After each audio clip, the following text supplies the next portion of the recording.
اعوذ باللہ من الشیطان الرجیم بسم اللہ الرحمن الرحیم آمنت باللہ ورسولہ هو الاول والآخر والظاہر والباطن وهو علی کل شیء علیم رب اشرح لی صدری ویسر لی امری واحلل عقدۃ من لسانی یفقہوا قولی۔ معزز ناظرین، بھائیوں بہنوں بزرگوں، السلام علیکم۔ باذن اللہ، باذن اللہ جی۔ سورج اٹھتا ہے صبح، باذن اللہ اٹھتا ہے۔ میں چائے پیتا ہوں، باذن اللہ پیتا ہوں، ٹھیک ہے۔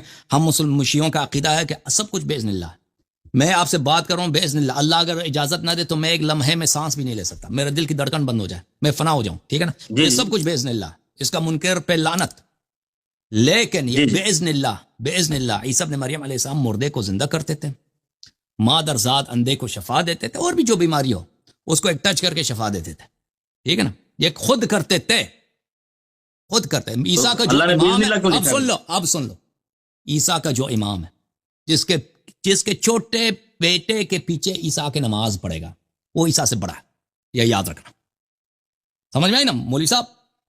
جو اس کے چھوٹے بچے کے پیچھے عیسیٰ آ کے نماز پڑھے گا، وہ عیسیٰ سے بہت بڑا ہے۔ جیسا کہ ابھی آپ نے حسن اللہ یاری کی یہ ویڈیو دیکھی، میں نے آپ کو بتایا نا، باتیں تو یہ بہت پیاری پیاری کرتا ہے، ٹھیک ہے، اور جو فراڈی ہوتے ہیں، دجالی فتنے ہوتے ہیں، وہ اس طرح کے ہی کام کرتے ہیں۔ اب یہاں تو اس حساب سے، جس حساب سے یہ بات کر رہا ہے، لگ رہا ہے کہ اس سے زیادہ توحید پرست ہے ہی کوئی نہیں نا۔ ہر بات میں باذن اللہ، باذن اللہ، باذن اللہ، ہر چیز میں باذن اللہ۔ بے شک جی، اس میں تو کوئی شک نہیں ہے، ہر چیز اللہ کے اذن سے ہوتی ہے۔ تو پھر تو تم لوگ پھنس جاؤ گے، اگر یہ اس بات پہ تو اتنا زور ڈال رہا ہے حسن اللہ یاری، پھر تو پھنس گیا۔ کیونکہ اگر تو توحید کا اتنا بڑا دعویٰ کر رہا ہے کہ سب چیز اللہ کے اذن سے ہے، ٹھیک ہے نا، تو پھر تو میں نے کہا نا، تو پھنس گیا۔ پھر تو یہ سوال جو میں کرنے لگا ہوں تجھ پہ فرض ہو جاتا ہے اس کا جواب دینا، کہ اگر تو اتنا ہی، ویسے تو بیسیکلی تم لوگوں کا ان چیزوں سے لینا دینا کوئی نہیں ہے، کیونکہ اگر سب چیزیں تم لوگ اللہ کے اذن سے مانتے ہوتے تو تم لوگ یا علی مدد کے نعرے نہ لگاتے۔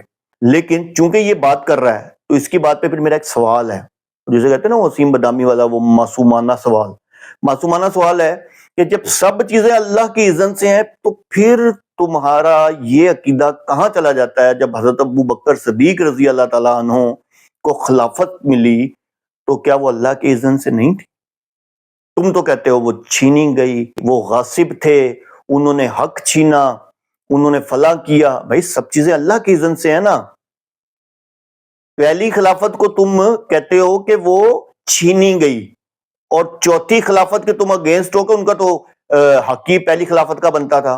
بھائی سب چیزیں تو اللہ کے اذن سے ہے نا۔ تو اب یہ سوال فرض ہو گیا تمہارے اوپر کہ تم اس کا جواب دو۔ حسن اللہ یاری، اگر تو اتنا بڑا، اللہ معاف کرے، ویسے تو میرے نزدیک تجھ سے بڑا دجالی فتنہ کوئی نہیں ہے، ٹھیک ہے، لیکن اگر تیرے اندر تھوڑی سی بھی غیرت ہے، ٹھیک ہے، کیونکہ یہ ویڈیو ابھی شروع ہوگی نہیں تو نیچے تیرے آ جائیں گے وہ جسے کہتے ہیں برین لیس، جن کو تو نے پیروکار بنایا ہوا ہے، جو تجھے ایشیا میں آ کے ملے، ٹھیک ہے، ہر جگہ سے تو جھوٹ پڑے ہیں۔ جب تجھے اپنے ہی مدرسے جس کی تو بات کر رہا ہے، وہ محمود موسوی صاحب کی میں نے ویڈیو چلائی تھی کہ اس میں باقاعدہ طور پر انہوں نے بتایا کہ اس کو وہاں سے کیا نام ہے، جو کھم گئے مدرسے کی بات کرتا ہے، وہاں سے اس کی پگ اتاری گئی، اس کو ذلیل و رسوا کیا گیا، پھر اس نے فارسی چینل بنایا، وہ نہ چلا، پھر اس نے ایک اور بندے کا وہ نام لیتا ہے، میری ویڈیو اویلیبل ہے، میں نیچے اس کا لنک دے دوں گا آپ کو، ٹھیک ہے نا، کہ اس کے ساتھ مل کے اس نے ایک چینل بنایا عربی، اور عربیوں نے وہ جوت مارے اس بندے کو، کیونکہ یہ ڈیزرو کرتا ہے،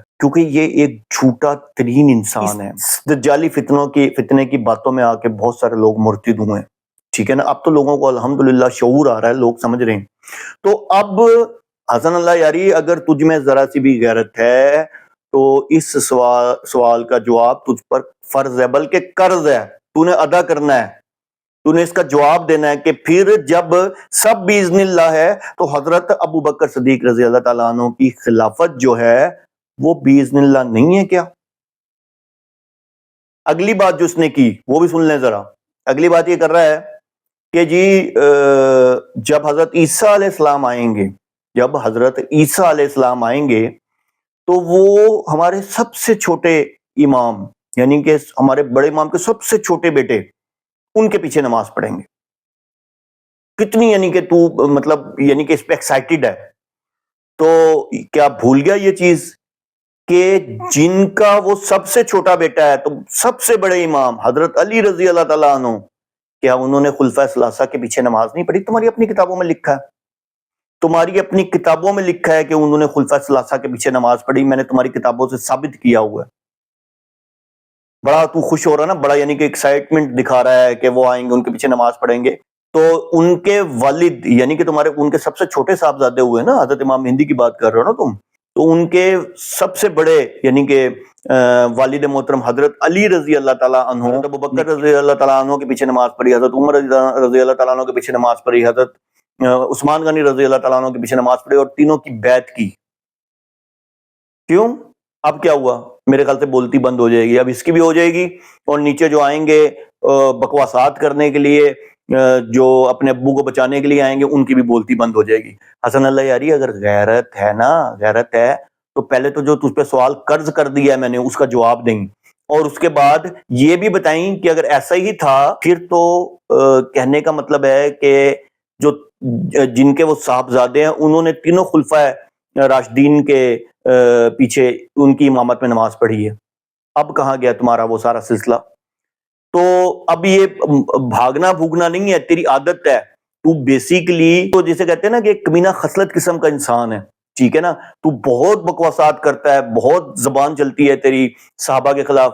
اب یہاں اگر تھوڑی سی بھی غیرت ہو تو ایک تو سوال قرض کر دیا ہے تیرے اوپر، اس کا جواب دینا تیرے پہ فرض ہے، اور دوسرا ذرا اس کے بارے میں بھی کچھ بتا دیں، روشنی ڈال دیں، ٹھیک ہے۔ وآخر دعوانا الحمدللہ رب العالمین۔